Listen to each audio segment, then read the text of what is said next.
তো কি বলবো খুড়া, ছোটবেলার লাই চুল দাঁড়িয়ে একটু পাকা পাকা ভাব ছিল, ওই জন্য লাগতো আমাকে একদমে বুড়া, মানে ওনাকে বলতো বুড়া কোনা।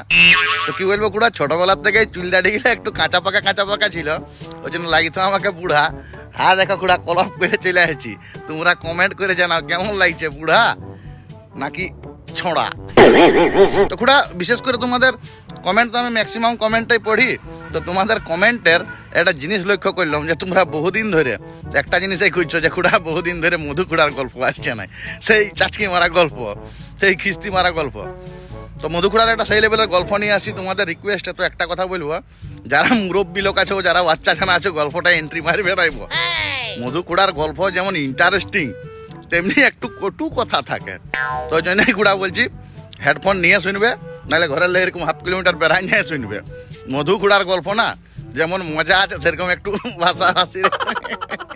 তো চলো খুড়া আর পেঁয়াজি করবো না, আর কমেন্ট করে জানাও কেমন দেখাচ্ছে। তো চলো গল্পটা শুরু করছি। మాసనే పదానికి బొట్టు కోసి పేరెట్టిందే ఆయన చూసే.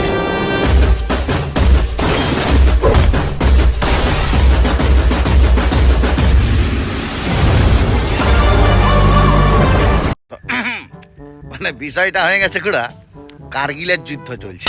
সেই যে তোমরা দেখেছো কার্গিলের যুদ্ধ, একধারে ভারত একধারে পাকিস্তান, একধারে ভারত একধারে পাকিস্তান। আর আমাদের দেশ ভারত, আমরা তো সব দিনেই কি চাই, শান্তি চাই, বেশি ঝগড়াঝাঁটি অশান্তি চাই নাই। আর এই পাকিস্তান চামচিকার মতো লোকগুলা, ওরা মানে সব কিছু আমেরিকার সঙ্গে রেডি ফেডি হয়ে এমন এমন অস্ত্র নিয়ে আসে ভারতের সঙ্গে উঠে পড়ে লাগছে, আর ভারত তো রেডি নাই। তো ভাবছে মনে হয় পাকিস্তান এবারে হারাই দিবে, মানে এইরকম একটা সিচুয়েশন। তাগড়া তাগড়া অস্ত্র, বিভৎস কামান, বিভৎস সব উড়াকল, এইসব নিয়ে আসে কার্গিলের বর্ডারে ভারতের উপর হামলা করে দিয়েছে।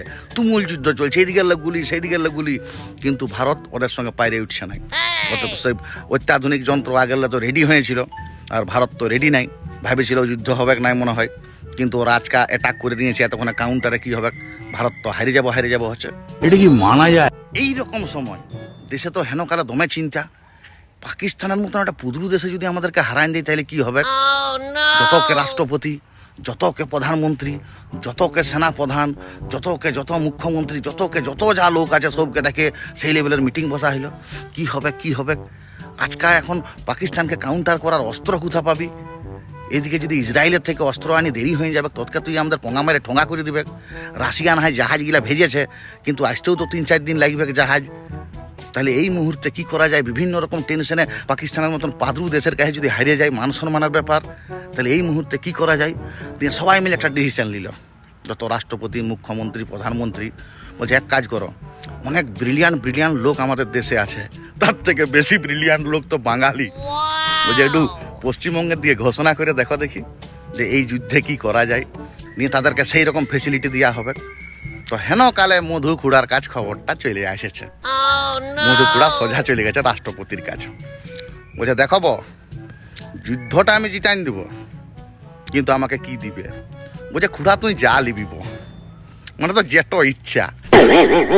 ঐশ্বর্যাকে খুঁজলে ঐশ্বর্যারাই তো কাটিয়ে দিব, রবিনা টেন্ডে খুঁজলে রবিনা টেন্ডেকে তো কাটিয়ে দিব, মানে তুই যা খুঁজবি তোকে সব দিব, কোনো রকম করে এটাকে খেয়ে মজা আয়া। দিয়ার পর মধু খুড়াই বললো খেয়ে দিব তো ওরাকে বটেই, এমন ভাবে খেয়ে দিব যে ওরা জীবন আর ঘুরে আসবে নাই, মানে যুদ্ধে জিতাবো আমি একদম শিওর, এটা কেউ টেকাতে পারবে না।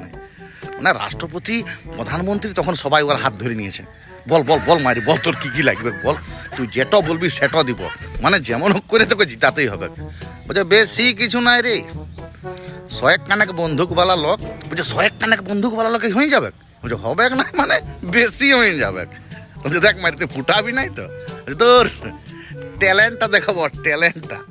তো বলছে আর কি লাগবে, বলছে আর কিছু নাই, আমাদের ভারতবর্ষে হাইড্রোসিল রুগীর অভাব নাই। এবার হাইড্রোসিল রুগী বলতেছে যাদের 81টা হয়ে গেছে, মানে বিচ্ছি গিলে এত বড় বলছে 1000 কানেক এরকম রুগী দরকার। এই সালা প্রধানমন্ত্রী রাষ্ট্রপতি রাগিয়ে গেছে, বলছে মানে এত ভালো সোলজার আছে, সে জায়গায় মোটে 100 কানেক বন্দুকওয়ালা সোলজার খুঁজল, আর এত বডি বিল্ডার আছে, সে জায়গায় বিছি বড় হাইড্রোসিল রুগী খুঁজছে, এই খেলা মনে হয় ফুটাবে। বলছে একদম নাই, কোনো চিন্তা করতে হবে না, বাকি আমার উপর ছাড়িয়ে দাও। সকালে নামব বিকাল তক না যদি ওরা খেতে পারি তো আমার নাম মধু লয়। বলেন কি? তো যাই হোক আর নাই হোক, মধু ঘোড়ার উপর সবার ভরসা আছে। বলছে এই তো সকালে বিকাল তক লিব বলেছে, পেছনে তো আমাদের আর্মি আছে, যতক্ষণ পারবো টেকাবো। তার আগে এই যখন একবেলা খুঁজছে, একে একটু চান্স দেওয়া যাক। তো সে হাজারে কানে বিচিবালা, এবার বিচি বড়বালা আর কি, হাইড্রোসিল রুগী দিল, আর ওদের পেছনে 100 সেনা দিল। এবার মধু কুড়া এবার আসল কাজ শুরু করলো। বলছে আমাকে বেশি কিছু নাই, অ্যাক্টিং আলকাতরা আর অ্যাক্টিং চুন দে। বলছি এটা আর কি করবি রে বাপ, তোর তোর কায়দা বুঝা মুশকিল হাইলে, তুই খুঁজছু তোকে দিচ্ছি, তুই যা পারিস কর। দেওয়ার পর মধু কুড়ায় কি করেছে, সেই হাইড্রোসিল রুগীগুলাকে বলছে তোরা ন্যাংটা হ, ফুল ন্যাংটা করে দিয়েছে। তো পঁধের পুলিটাই মানে সে পেছনে যেখানে কানা যেখানে হাগি ওইখানটা একটা সাদা চুন দিয়ে মানে গোল করে পঁধের পুলিটাই, আর চার ধারটায় ফিচাইলাই গোল করে আলকাতরা দিয়ে দিয়েছে। আর বলছে তোরা যেভাবে হাগিতে বসে ওইরকম লাইন নিয়ে 1000 জন হাগিতে বসে থাক, ওই রকম হয়েই বসে থাক। আমি যখনই বলবো অ্যাটেনশন, তখন পন্থটা সে পাকিস্তানের দিকে এরকম করে উঠাই দিবি। বলছে ওতে কাজ হবে, যেটি বলছি সেটি কোনটা, বিচিত্র তো তোর এমনিতেই বড় হয়ে গেছে, 2-4 দিন পর মরবি। আমি যেটি বলছি দেশের জন্য ওইটি কর। নিয়ে যেরকম বলা সেরকম কাজ, এতে তো আর কিছু করার নাই। ভারত সরকার পাঠানছে, যে যার পন্দে এরকম চুনকাম পন্দ নিয়ে যে এরকম হয়ে নিহিড়ে আর বসে আছে। এইবারে সকাল হয়েছে, পাকিস্তানের সেই বড় বড় মিসাইল, সেই বড় বড় তোপ, সেই বড় বড় ট্যাঙ্কার নিয়ে এইদিকে যখন আসছে, মধু কুড়ায় তখন বলে দিচ্ছে অ্যাটেনশন। এরা তখন সে এরকম হয়ে নিয়ে হিড়েছিল, তো পন্দটাকে চ্যাঁ করে উপর দিকে উঠান দিল, মানে একদম পন্দের পুলিশ সেই ফোকাস কানাটা পাকিস্তানের ট্যাঙ্কের দিকে। পাকিস্তান তখন যে ওদের কর্নেল না কি বলে, সব কেটে বলছে দাঁড়া দাঁড়া দাঁড়া। ওরা গল্প করছে, বলছি এটা কি অস্ত্র বটে রে, ই তো কোনোদিন দেখি নাই, 2টা ট্যাং আছে আর কাঁচিয়ে বড় লাইন। বলছে ওবে মগরাটা দেখ, মগরাটা মানে সেই দূরে এলে ওদের পুলিশ সাদা চুনের যে আলকাতরাটা না, ওইটা সে কানার মতন দেখাচ্ছে। বলছে মগরাটা দেখবে, মগরাটা এটাই যদি গুলি বাইরায় পাঁচবি। আর একজন বলছে মগরা তো যেমন তেমন, টোটাটা দেখছে এটা ঝুলিয়ে আছে, হাইড্রোসিল বিচি গিলে। বলছে টোটাটা দেখবে ঝুলে আছে, ও যদি আসে এখানে ফুটে আর বাঁচবি, পালা সালা, এই সালা বালের যুদ্ধের দরকার নাই। ভারত কুতার লাইন আছে জানি নাই, এই অস্ত্র কবু দেখি নাই, এরা সালা পুরা ফুল ফুটাই দিবে। এরকম বলে সালা যে যত কামান মামান বন্দুক বন্দুক ছাড়িয়ে পাকিস্তানের দিকে কাঁচিয়ে ছুটছে, কার প্যান খোলায় রয়ে যাচ্ছে, কার বন্দুক পড়ে রয়ে যাচ্ছে, কামান মামান ছাড়িয়ে কাঁচিয়ে ছুট। মধু কুড়ায় যখন সে পেছন দিকে যে আর্মি গিলা ছিল, যা রে বন্দুক গিলা ফুটাই ফুটাই তোদের 100 জনের যেটা আছে, যাই না ওদের কামানে ওদের এই পুলিয়ে গুলি চালাবি যা।